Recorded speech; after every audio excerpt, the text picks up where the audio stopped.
My name is Ginger Lee McDermott, and I play Senga Quinn. I'm Stephen Lane, and I play Ever Montgomery. I mean, Orlando Shakes is, this, like I said, is my second show, and I've done a couple of Playfests, which is where I actually read this show during a play reading in Playfest last year. But everyone here is so wonderful to make the vision happen of the playwright and things that we need. It's just been everyone's so supportive and helpful and just they're big cheerleaders here. It's awesome, especially for I call this the little play that could. And Mark St. Germain has written it. Another one of his plays was done last year, Best of Enemies, that he wrote, and it's a wonderful piece as well. He's written a nice. Seems like a simple, easy show, but it's got a lot to it. There's a lot in this show. Yes, Shakes it's a finely tuned machine with a lot of heart. There are a lot of elements that are behind the scenes. There's a big shop. They build the sets here. They've got scenic designers, lighting designers. All that sort of stuff happens right here in the house. It's incredibly organized. We have incredible stage managers. I love working here because I know I'm going to be taken care of and supported, and if I need anything, I'm going to get it. I haven't done too many. I've only done one other two-hander, and they're difficult. You don't leave the stage, so there's no, if you're a little off or you get in your head about something, there's no going off stage and talking to yourself. You just have to kind of make it work on stage, right in the midst of it. Breathe. But on the flip side of that is that the emotional arc of the piece sometimes is easier because you never leave the focus. There's that constant pressure is always there. So it kind of helps in some ways. It's just sometimes I wish I could go off stage and just breathe for a second. But there's none of that in this show. So that's difficult. Focusing for 90 minutes without letting your mind wander is very difficult. But Ginger's incredibly strong. I feel incredibly safe with her. And so... Vice versa. Yeah, well, good. Okay. So it's... and we've worked hard on it. We had a great director who gave us lots of great direction.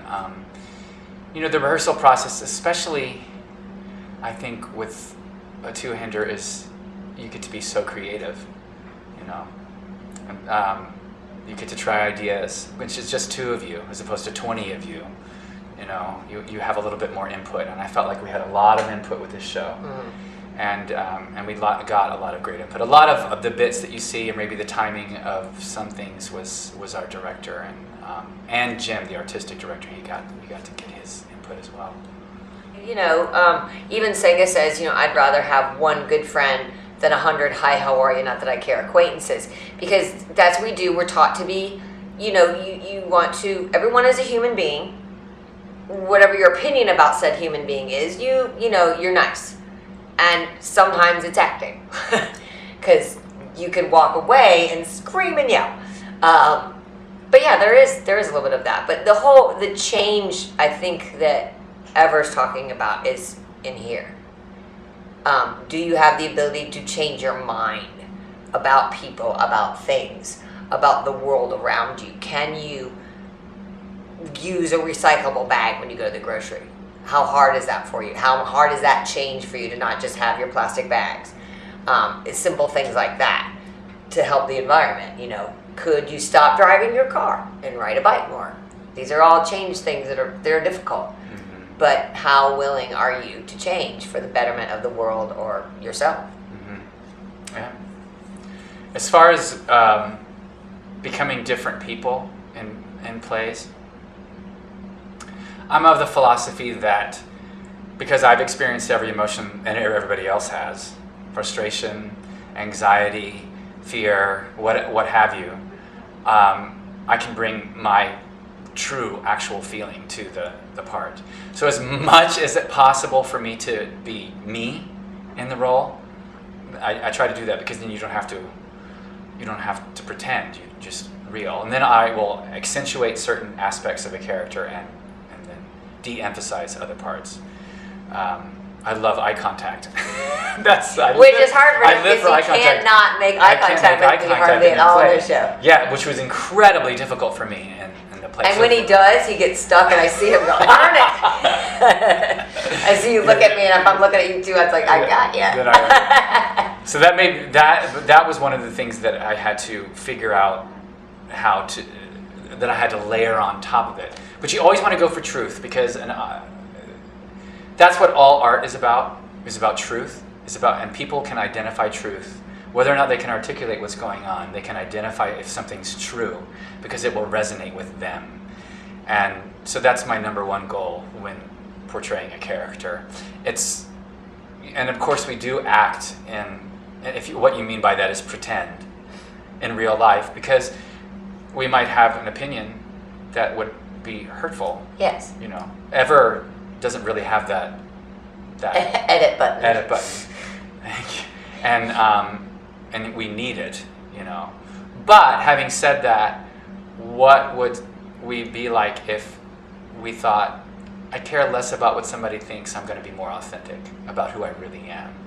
And it's going to create some situations that might be uncomfortable, but maybe in the long run it would create you would be a more comfortable, freer person who had more to give, because there wasn't that constant struggle to put the face on.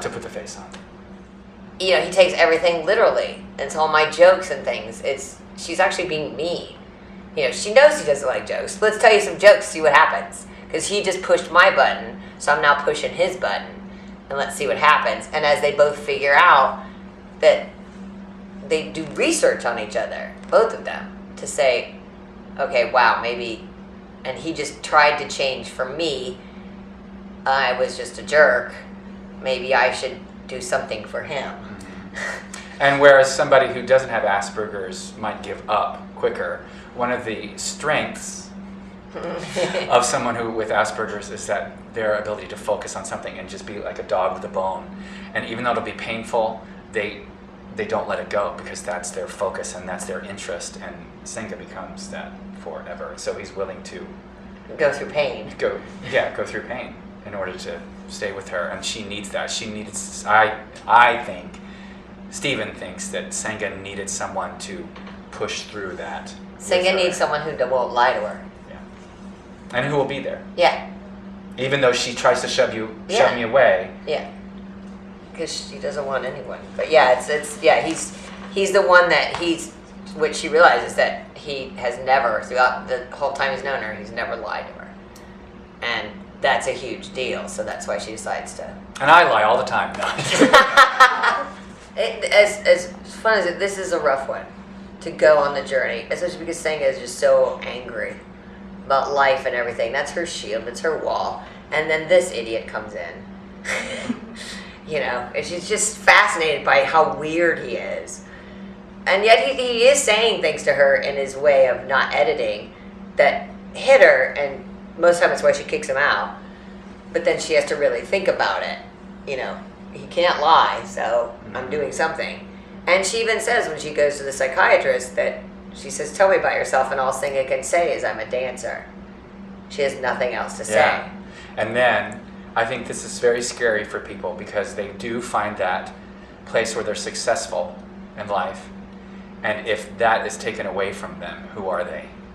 And somebody's worked at a job for 30 years and then they get let go. Now who are they? I'm sure we've all experienced that moment where we realize someplace we felt safe is no longer there for us. And yeah, I hope that does resonate with people, and what we're showing is that there's something on the other side of it. There's going to be something on the other side of it. But it's change, and so it's painful. Yeah, I actually was a dancer many, many years ago. And I was told, I had bad knees, and I was told by the doctor, you can quit dancing now and be walking when you're 35, or you can keep dancing and be in a wheelchair. And that was a tough decision, because that was all I did. I danced pretty much 24/7. I'd go to school, which was just sort of like jail time for me. It was like community service. I'd go to school, and then I'd go to dance. And, but I had to really think, this pain is too much. this pain, I hurt all the time. And I made the decision. It actually killed my mother when I decided to quit. She thought I was going to be a ballerina. That's it. It's over. And then I remembered what the ballet mistress had said. We were rehearsing the Nutcracker, and I was playing a boy in the first act because they needed a tall boy. And she stopped the rehearsal, and she said, Ginger is the only one acting up there. And I went, I'm just trying to be, look like a boy. That's all I was doing. And so after I quit dance, I went, maybe I should try acting. Let's see what that's about. And that's literally how it all started. To going from one thing that is your life to then, well, let's try this. I don't know if I'll be any good at it, but yeah. So yeah, it's when, that is your focus. I didn't really have friends because I had to dance all the time. I couldn't go to parties. I couldn't do any of that stuff. So when that was taken away from you. Yeah, I didn't know where to go. It's so hard. I just kind of wandered around when it's what you do every day. And I have to do this at this time, I have to do this at this time, and on weekends I rehearse, and yeah, it's crazy. It is a different world than acting, I will say that. I can't think.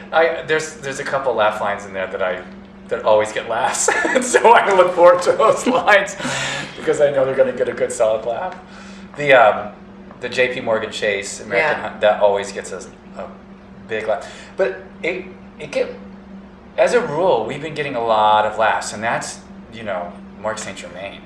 I remember, it's rare that I will read a script and laugh out loud as I'm reading through it, or tear up, at the end, just because he describes the moment, the magic moment at the end. And I remember I just could never make it through. Even when I was learning the lines, I just could never make it through. Oh, we can never make it through in rehearsals. No. And that's Mark. It's a good script. It's really funny. Sweet. I would say my favorite part of the show is when I discussed the Alvin Ailey Company, because they actually were one of my favorite dance companies. Mm-hmm. And so it's so easy for me to visualize that, and I want to leave people with that. I need to go check out who this Alvin Ailey Dance Company is, because they are amazing. They still are to this day. And it's one of my favorite things to describe how dance can make you feel. That's really my favorite part. I love that. I love that part too. I love listening to that part. Thanks for listening. Thanks for watching. We hope you can come see Dancing Lessons. It plays through February 7th at the Orlando Shakespeare Theater.